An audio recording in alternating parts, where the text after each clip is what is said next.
Mainit na balita. Nahuli sa sariling bibig etong si Comelec Chairman. Ang sinasabi natin dito mga kababayan, iba yung paliwanag ni George Garcia before and iba ang paliwanag niya after the election. There is a big problem on that. Bakit ka nagbago ng paliwanag nung hindi na na-fulfill nung lintik na makina na yan yung sinabi mo before the election? Wala kang sinabing ganyan before. Sagutin mo na lang yun. Wala kang sinabing ganyan before. Bakit mong sasabihin yan after dahil na-delay na? Oh, may problema tayo dyan, kapatid. Pa rin po yung mainit. Naku po, nahuli sa sariling bibig etong si Comelec Chairman. Sabi ko sa iyo, Brad, mahirap talaga pag nagsusungaling. Pag ikaw nagsusungaling ka talaga, malabo ka talagang siguradong mabubuking ka at mukhang ganyan nga nangyari. Dahil alam nyo, meron mga conflicting statement itong si Comelec Chairman Garcia. Naku po, patay kang bata ka. Oy, pag-usapan din natin, may isa pang whistleblower. Di umano. Oh, naku po, na ano yan? Ito pong whistleblower, sinasabi niyang merong mga sobrang botante. Ibig sabihin, mahigit doon sa nakarehistro. Aba, anak ng wewe. Ano yun? Dinaig nyo pa ang Diyos bumuhay kayo ng mga patay at ang dito, milyon ng binuhay. Naku po, patay tayo dyan. Ang lupit nyo talaga. Iba kayo, Comelec. Kayo na. Siguro magtayo na kayo ng sarili nyo relihiyon. Kaya nyong bumuhay ng patay. Unya, pag-usapan natin yan. Simulan muna natin dito sa issue ng Comelec na kung saan yung kanilang pinuno mismo ay nadulas-dulas. Nagkabulul-bulul. Nagkaganon-ganon Ganon, alam mo, sabi ko nga sa inyo, kayo mga babae nanonood. Pag ang mga asawa ninyo, bulul-bulul na yung mga sinasabi, yung para bagang pahihirapan kang intindihin, yung rason niya, ibig sabihin nun, naglolo ko yun. Oh, wala. Tanong mo yung mga OFW nating hiwalay na. Anak ng po. Bakit dadamay kayo mga OFW hiwalay na? Di ba ganyan yung mga asawa ninyo na hiniwalayan nyo?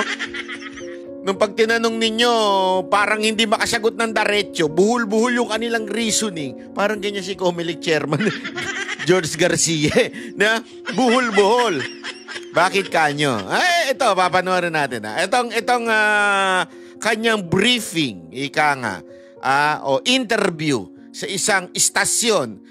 Itong interview na ito ay bago ito mag-eleksyon. Ipapakita natin sa inyo kung ano ba ang pinag-usapan dito sa interview na ito bago mag-eleksyon. Take note, bago mag-eleksyon, ito yung kanyang mga sinasabi. Panoorin ninyo panoorin. At ang balota po ay precinct specific. Ano ibig sabihin? Kung yung balotang hawak-hawak ni Ma'am Camila ay naka-assign sa precinct 1A, biglang may nagnakaw niyan, dinala sa precinct 2A, hindi po siya babasahin ng machine sa precinct. Lang ng ayong radio Pero sa totoo lang kasi alam mo, magaling ito si etong si Comelec Chairman. Magaling ito yung paguluhin yung kanyang sinasabi, palalimin yung kanyang sinasabi para technique yan technique yan para hindi mo masabing, mali yan. Bakit? Kasi hindi mo nga maintindihan, kaya hindi mo masabing mali Ginaganon niya lagi, parang pinalalabo niya yung mga sagot niya. Tama. Dapat po ay, siya po ay babasahin lang ng presintong ito. Ang pinakamagandang feature po nito, Sir Alvin, ito daw ang pinakamagandang picture nito. As in picture. The feature. Ito po lahat ito wala dati. Kaya nga po natin in-improve in-upgrade natin. Ito po nga yung machine. Justify niya yung kanyang pagpalit ng machine. Na kini-question naman ni Marcoleta. Di ba, naalala nyo, merong akusasyon si Marcoleta na sinasabi niya na basta meron daw kalokohan, di umano ito dahil doon yung kumpanyang na-awarda para sa machine ay basta may ganon. Baka mamaya may mga ano na naman dyan eh. Kasi yung mga tatanga-tanga demanda sa akin, kahit kinote ko lang naman yung nag-accuse sa kanila, ako pa rin ang demanda. Hindi, kaya nga sinasabi ko na ngayon, ito po ay sinabi ni Marcoleta. Inaakusahan niya to na tumanggap or something, okay? Doon sa kumpanya na kung saan inawardan yung mga machine. So ito naman si chairman, pinagmamalaki niya yung machine. O, di ba? Ulitin ko, si Marcoleta nagsabi, hindi ako ha? Comelec George, ha? Si Marcoleta nagsabi. Sinasabi ko lang na inakusahan ka tungkol dyan sa mga machine-machine na yan. Na ngayon, pinagmamalaki mo. Hindi wala akong sinabi. Pinagmamalaki lang yan ba naman kayo? Walang malisyoso doon. Talay. Once na ito ay natapos ng pagboto sa maghapon, sabihin natin ang botante ng presintong ito ay 500 at ang nakaboto, Sir Alvin Mang Doris, ay 300. Pag po nagsuma total na yung makinang ito, magpiprint muna siya ng siyam na election returns. Yung mga mahahabang ganito po. Siyam na election returns. Bakit siyam? Bibigyan mo kaagad si PPCRB, si NAMFREL, si Majority Party, si Ano daw? Pakinggan natin na maigi ha. Kasi nililito niya tao dito eh. Ano daw ang pictures? Linawin natin, ano daw ang pictures? Magpiprint daw na siyam. Agad! Ano ibig sabihin ng agad? Yung sinagad. Hindi, iba yun. Iba yung sinagad sa agad. Okay? Yung agad. Agad daw. Ulitin natin. Yung ano siya, statement niya. PPCRB, si NAMFREL, si Majority Party, si Minority Party. Wait. Pag po nagsuma total na. Pag suma total na. Pag na-total na daw nung lintik na machine na yan. Yung makinang ito, magpiprint muna siya ng siyam. Magpiprint muna siya ng siyam. Ibig sabihin, when you say muna, may iba pa ipiprint pero uunahin ito. Ito muna. Ito muna yung ipiprint niya. Anong gagawin niya doon sa iniprint niyang siyam? Ulitin natin ha. Magpiprint muna ng siyam. Linayin natin. Magpiprint muna ng siyam. Anong gagawin niya doon sa siyam na ipiprint niya? Na election returns. Election returns. ER. Yung mga mahahabang ganito po. Siyam na election returns. Bakit siyam? Tapos, bibigyan mo kaagad si bibigyan mo kaagad. Pag sinabi mo bang ibibigyan mo kaagad, bukas mo bibigyan? Pag sinabi mong bibigyan mo agad, after 2 hours mo bibigyan? Hindi. Bibigyan mo agad. Ibig sabihin, as soon as na print, ibibigay mo na. Correct me if I'm wrong. Comelec Chairman George Garcia. Diba? Ibinigay mo na agad. Kasi nga, may pinrint na. PCRB, si NAMFREL, si Majority Party, si Minority. Sino daw ibibigyan? Yung mga importante yan yung nag-represent. At isa doon ay, sino daw yung bibigyan? Agad. Agad. NAMFREL. Tama, mali. Okay, NAMFREL lang bibigyan. Agad. Diin na natin yan. Agad. Party at ang isa ay papaskil na kagad sa labas ng presinto ng... Ipapaskil na agad. Malinaw yan. Kasi time is a very essence of this election. Agad-agad. Ibig sabihin, pagka-print, ibibigay agad sa NAMFREL, ibibigay kung kanino pa yung mga sektor. Pero ang i-ano natin dito yung NAMFREL muna. Tapos, ipapaskil agad. Malinaw yan ha? Malinaw. Hindi po ako nagsabi, kayo. Teacher. Bakit? Para malaman kaagad ng lahat, ano ang nakuhang boto ni Ma'am Doris bilang mayor? Ano ang nakuhang boto ni Sir Alvin bilang governor? Alam mo na kaagad. Para malaman mo na agad. Ang linaw, paulit-ulit na yan, ha? Malaman mo agad. Okay? Hindi bukas, hindi after 1 hour, hindi after 2 hours, hindi after 3 hours. Agad. Yun ang purpose niyang sinasabi mong pictures, niyang makinang sinasabi mong napakaganda. Tama, mali? Walay. Yun po ay pagkatapos mag-print at makapagpaskil, makapagbigay, tsaka lang ang machine magtatransmit ng result. Nakatransmit. Saan itatransmit? Sa bahay. So, after mabigyan na NAMFREL, at iba pang mga sektor at mapaskill pa. Tsaka ngayon magta-transmit. Saan itatransmit? Ayan, o syudad, sa Comelec Central Server. First time po ito. Sa NAMFREL, may sarili silang server. Meron din. Sa PPCRB, may sariling server. Kami, media. Sa majority party, sa minority party, at sa... So una, yung election return, yung papel na mahaba, ibibigay. Tapos, itatransmit agad.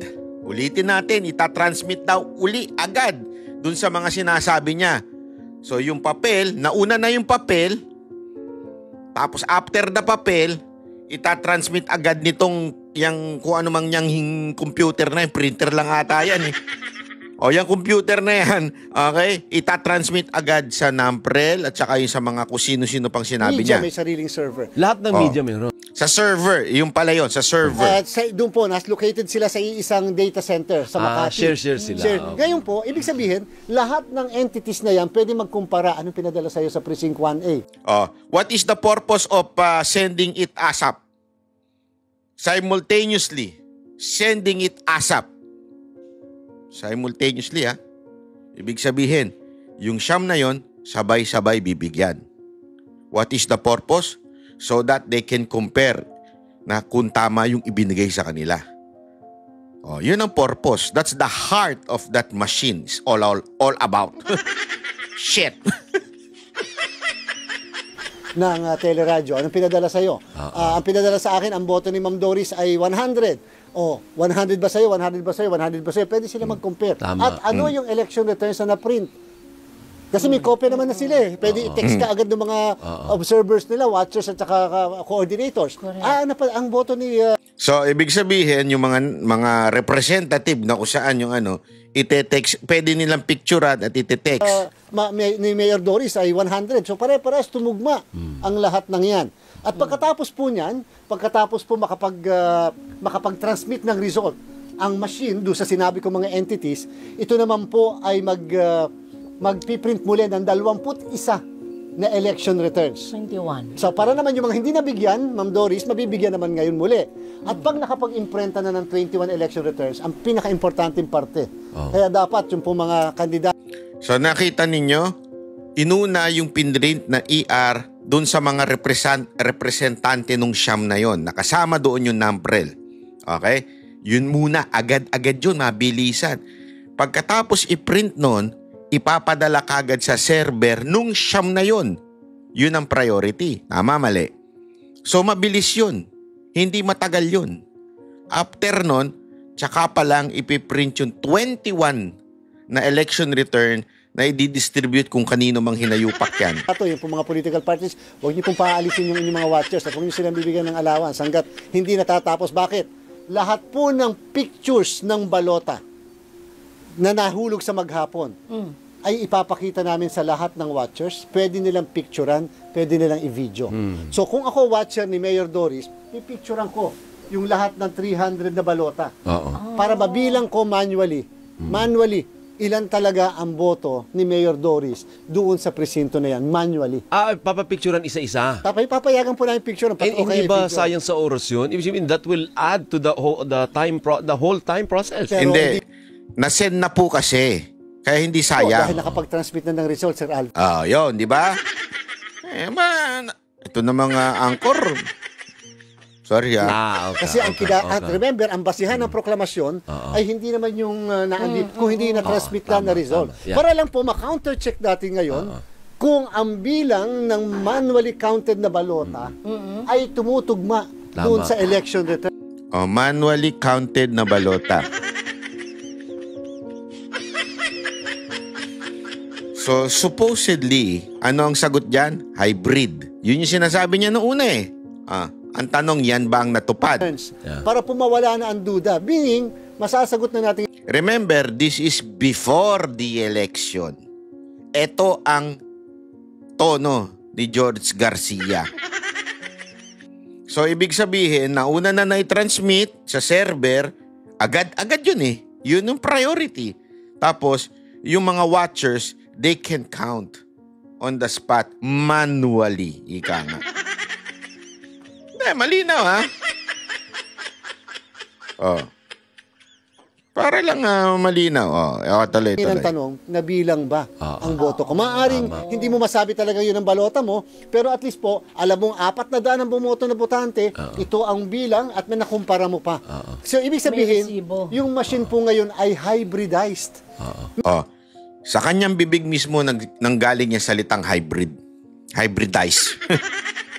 Meaning, pinag-combine mo ang automated at the same time manual kasi makikita yung at papayagan namin picturean. Kaya nga po, kung ako yung botante, ako yung kandidato, ay hindi kita bibigyan ng allowance kung hindi mo bibigay sa akin yung resibo, yung election returns, at yung mismong pictures ng lahat ng balota para mabilang ko naman yung boto ko manually dyan sa presinto. Pero by that time, bago po mangyari yun, na-transmit na may kopya na sila, alam na rin nila kung talo sila o panalo. Tama. So, sa mga kababayan natin, ng mga boboto, po, hindi po mahirap yung proseso. Madali ang sulisan.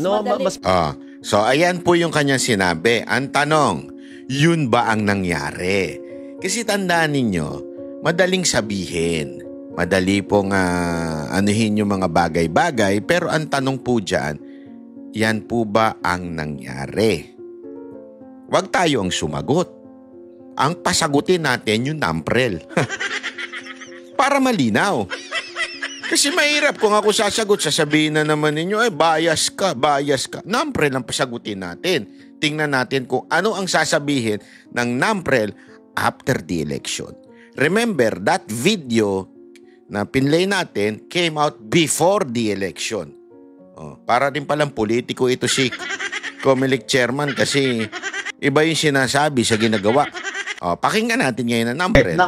Puro malamang sa malamang, kaya pinalitan yung Smartmatic, ika nga. Pero ang pumalit, mas lalong delayed. Patay tayo dyan. Para sa patas na pamamahayag o patas na pagbabalita, although hindi ito balita, opinion to.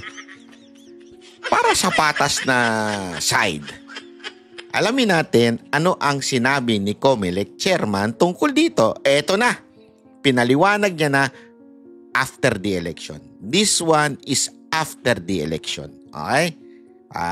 Panoorin natin. After the election to. Malamang sa malamang, sabi nga nitong nila NAMPREL, malamang parang ito na yung sagot pero magulo pa rin yung sagot. Okay? Pakinggan natin kung magulo nga ba. Ay, panigbago na naman 3 na presinto ang nakatapos, nangangahulugan, padala uli, pero ang matatanggap nitong mga entities na to, PPCRB, NAMPREL, Media, Majority, Minority, magiging 5 na presinto. Kasama yung unang 2 na naipadala na. Okay po? At yan ay properly explained sa kanila. Ganun talaga kasi nga pinaprocess kasi nila. And therefore... So ngayon, pinaprocess na. Yung unang 2 napadala na pero sumunod na yung 7. Bakit daw? Kasi pinaprocess. Pero nung una niyang statement, yung pinakita ko unang video, ang sabi niya, sabay-sabay makakatanggap.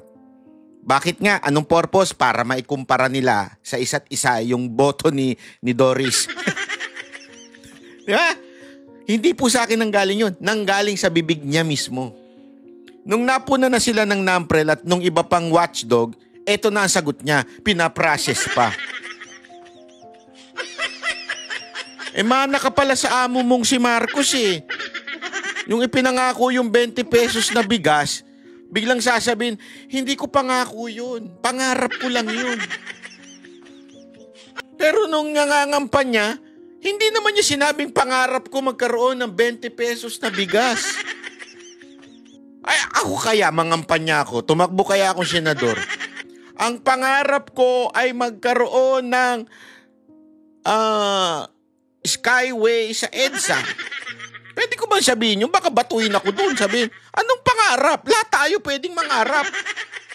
Pero kaya ka nga tatakbo para nangangako kang gagawin mo. Ito ang gagawin ko pag nanalo. O hindi mo papangarapin. Pwede ba yun? Pangarap ko lang. Pangarap ko na may ahon kayo sa buhay. So katarantaduhan yung sinasabi ni Marcos na pangarap lang po yung 20 pesos na bigas. Di ba? Di ba? Kalokohan po yun. Ngayon, parang ganito rin ito si Comelec chairman. Iba yung sinabi niya before the election, ngayon, iba naman ang sinasabi na naman niya. Hindi na sabay-sabay. Bakit? May processing. Akala ko ba, yan ang features? Yan yung magandang feature na lintik na masinayan. Di ba yan na sinasabi mo, yan lintik na masinayan na pinagmamalaki mo na pinuna ni Marcoleta, ay yan ang feature niya. Sabay-sabay, agad-agad. As in, agad-agad. Pag pinaprocess, hindi katulad ng Comelec, yung ipapadala sa amin, sa second 15 minutes, yung 3 lang. Hindi kasama yung unang 2 kasi natanggap na namin yon. Samantalang yung mga pinaprocess, padala muli, 5 precincts muli, ang ipapadala sa kanila, kasama yung naunang 2. Kaya merong naunang 2, dito sa 5, may naunang 2 na madodoble doon sa unang naipadala. Okay po. Sinabihan po namin sila, yung mga nakakatanggap na ito. Yan. Merong program na kinakailangan kayong gawin. Yung program na yon naglilinis. So, matatanggap nyo, sa halip na 5, yung 3 na lang. Kinakailangan nyo yung program na yan. Meron pong kasi mga entities na sumunod na gawa ng program. At meron pong mga entities na hindi nagkaroon ng sinasabing program. Kung kaya, yung isang entity, medyo late nakakapagpakita sa telebisyon dahil naglilinis pa sila. Nako, yan na. Naglilinis pa sila.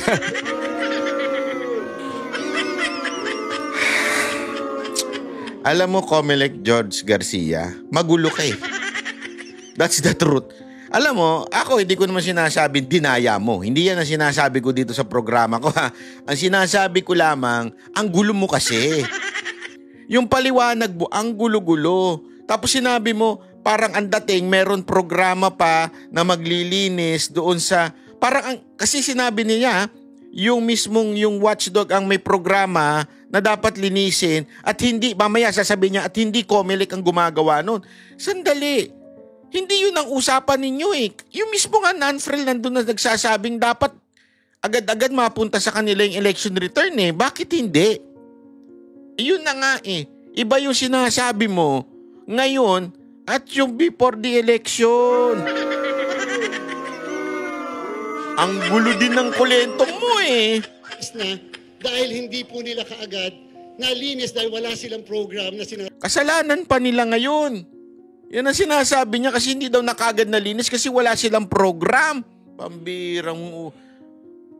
Eto don't tell me hindi alam yan ng mga watchdog. Kung alam nila yan, inayos na nila yan before. Hindi, kayong watchdog, papayag ba kayo? Ganyan ang paliwanag sa inyo? Sabi natin.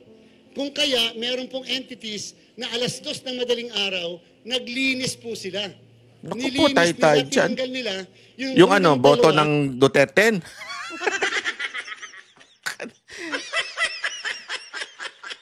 Ito si Comelec George Garcia, nung parang yung asawa mo naglolo ko, naghahanap ng palusot, di ba? Ang gulo-gulo. Padahuli mo na, nakapatong. Nasasabi, hindi ako nakapatong. Ang ginagawa ko, nagpo-push up lang ako. Nagpo-push up lang ako kasi sumakit yung kamay ko kaya kailangan ko mag-push up para lumaki yung muscle ko. Yung hita ko namamaga. Tapos habang namamaga yung ko, nalaglag ako, nadulas ako kaya nag-push up na ako. Tapos ayun na, natanggal yung towel. Kaya tuloy nakapatong. Hindi ako nagloko. Parang ganun eh. Di ba yung mga palusot ng mga asawa ninyo nahuli ninyo? Anak ka ng tutsang kalabaw. Alam niyo yan, mga OFW, kayo mga iniwala niyo yung asawa niyo kasi nahuli ninyo. Si Kumare. Akala mo, si Kumare ang bait-bait, nagdadala ng ulam sa kanyang kumpare. Tatawag ka ngayon dun sa asawa mo, sa lalaking asawa mo. Dad, anong ulam mo dyan? Video call nga tayo. Video call naman sila. Ito, meron akong balatong, may ano ako dito, pakbet, yung mga ganyan. Tapos, sino nagluto sa'yo? Hindi ka naman marunong magluto. Yung kapitbahay natin.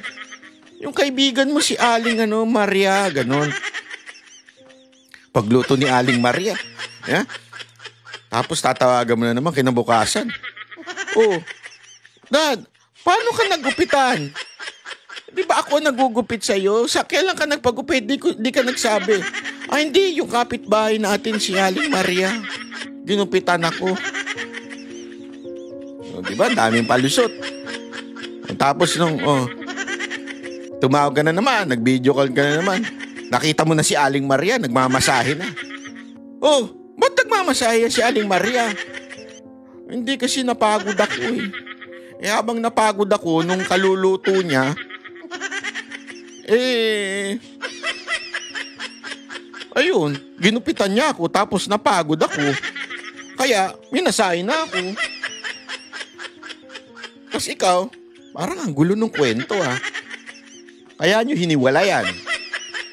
Kasi alam nyo na merong something. Di ba? Tama, mali. Parang gano'n na nangyari dito kay Comelec Chairman Tingnan mo yung paliwanag niyang gulo-gulo. Na dapat ay wala na sa mga susunod. So therefore, sa bawat 15 minutes na ipapadala, laging nauulit at nauulit yung mga naipadala na. Kaya kinakailangang linisin. Kaninang madaling araw naglinis sila matapos na. Para talaga siyang asawang nagpapalusot. Hindi niya masagot na yung una niyang sinabi, dapat sabay-sabay na makakatanggap. Yun nga, yung pictures.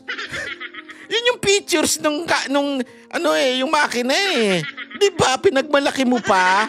Ngayon, ang dami mo ng ganun-ganun, Bahala na si Batman kung saan pumunta yung paliwanag mo. Namin silang ikulang attention. Bakit wala kayong program na naglilinis? Kaya kasalanan niyo pa pala. Kaninang madaling araw. Nangangahulugan po, gusto ko ipaliwanag, hindi po Comelec ang naglilinis. Wala po kaming kinakailangan linisin. Wala po kaming kinakailangan ayusin. Bawal po kami mag-process sapagkat real time ang results galing sa amin. Kung may mga naglilinis, ang NAMFREL PPCRB meron po silang program. Therefore, nakapaglinis din sila kaya medyo mabagal ang pag-release din nila kasi naglilinis pa sila. Ngayon, hindi ko po kasalanan pa pala ng NAMFREL. Kayo naman palang NAMFREL, kasalanan nyo kaya late kayo Huwag na papalusot pa kayo. Yun na sinasabi. Antak ng hay. Ewan ko NAMFREL at saka yung PPR, PPRCB ba yan? Kung sino man kayo pa ang sinisisi ng Comelec Chairman, kaya ang bagal dumating sa inyo, ang bagal nyo mailabas kasi nilinis nyo pa daw. Yan ang palusot. Okay? Sige, wag na natin tawagin palusot. To be fair with Comelec Chairman, yan ang reasoning niya kung bakit late kayo naglabas. NAMFREL, papayag ba kayo nun? Hindi. Kayo, papayag ba kayo? Kasalanan nyo kasi. Hindi kasalanan ng Comelec kung bakit late kayo. Majority, minority. Pero yung sa media, kinakailangan yung mga nakadepende sa media server na kumukuha, kinakailangan naglilinis sila para accurate at tumutugma sa tinatanggap ng Comelec. Kung ang tinanggap na namin as of kagabi, sabihin na po natin na 80,000 na presinto, sana dapat ang lahat na natatanggap din ng media coming from their servers ay 80,000 din. Hindi tayo dapat. So, ganito lang yan mga kababayan. Simple lang. Again, we are not jumping to conclusion that na merong dayaang nangyari. Although we have our own opinion. Bawat isa sa atin, you have the right to have your own opinion. I respect that. Hindi po yan mali o tama. Opinion mo yan. Bahala ka sa buhay mo. Di ba? Pero, ang sinasabi natin dito mga kababayan, iba yung paliwanag ni George Garcia before and iba ang paliwanag niya after the election. There is a big problem on that. Bakit ka nagbago ng paliwanag nung hindi na na-fulfill nung lintik na makina na yan yung sinabi mo before the election? Simpleng tanong, sagutin mo. Bakit iba yung sinabi mo before and bakit iba yung after? Hindi na tayo kailangan magpaliwanag. Hindi, kasi kailangan linisin na, kailangan ni program, blah, blah, blah, blah, blah, blah. Hindi. Wala kang sinabing ganyan before. Sagutin mo na lang yun. Wala kang sinabing ganyan before. Bakit mong sasabihin yan after dahil na-delay na? Oh, may problema tayo dyan, kapatid. Yan ang problema, Comelec Chairman. Yari ka dyan. Hindi tatanggapin ng taong bayan yan. Yung ganyang klaseng palusot mo. Kung hindi ka sana nagdadaldal nung una at sinabi mong ganito, hindi, may pa hybrid, ganito, ganyan. Walang natupad doon sa mga sinabi mo. Yun lang naman kasimple yun eh. Hindi natupad yung sinabi mo. Why? Ngayon, sasabihin mo, kasalanan patuloy ng NAMPREL, kasalanan pa nitong isa na watchdog dahil wala silang program. Hindi naman yan na sinabi mo nung una eh. Sana sinabi mo na lang ng una yan. Kailangan may program kayo para mabilis. Dapat ganito para ano. Wala eh. Wala nga silang natatanggap eh. Until 8:56 to be exact. Yan ang sinabi ng NAMPREL. Kayo nga 60% na. By 8 o'clock 60% na natapos nyo. Tapos na talaga. Kaya tuloy nagdududa yung mga kababayan natin na pre-program ang nangyari. Tinapos nyo na muna. Tapos nagsasabi ng mga iba, kung ganun pala, dapat sana hindi nanalo si Bongo, si Bato, tsaka si Marcoleta. Hindi. Sabi nga nila, hindi ko sinasabing dinaya, pero ang pandadaya may limit. Hindi niyang kayang sagarin. Ibig sabihin, kaya niya magdagdag bawas ng 1 milyon, 2 milyon, ganun, 3 milyon. Diba? Ang findings nga ni PRRD noon, 6 million eh, ang nadagdag bawas eh. Hanggang ganun lang yun. Okay?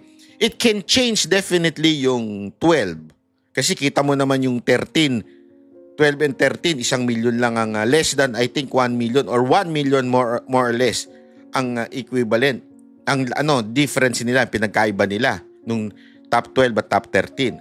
So ibig ko sabihin, 1 million or 2 million is enough to make you in the top 12. Diba ho? Napaka-enough na po nun. And the 60% is more than the 2 million.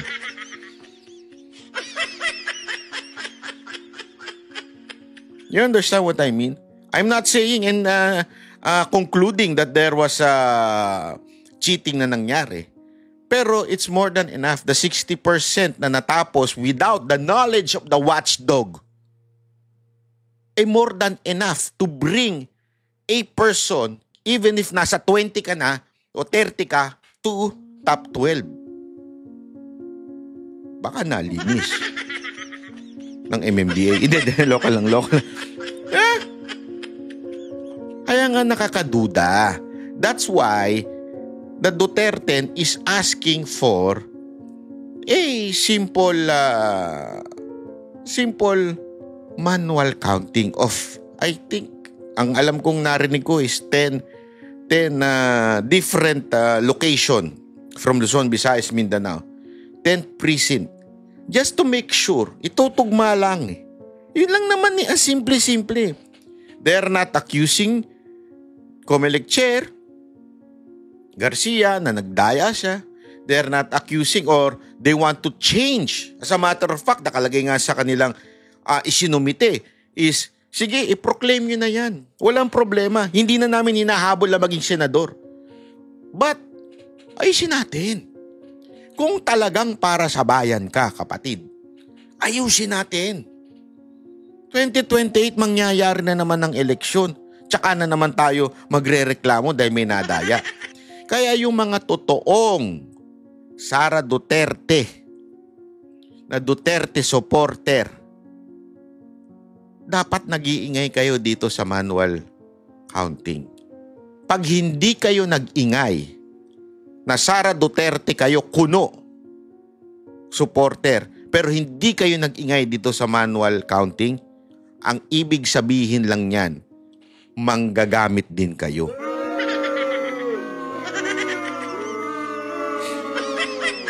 Kaya ingat kayo mga kababayan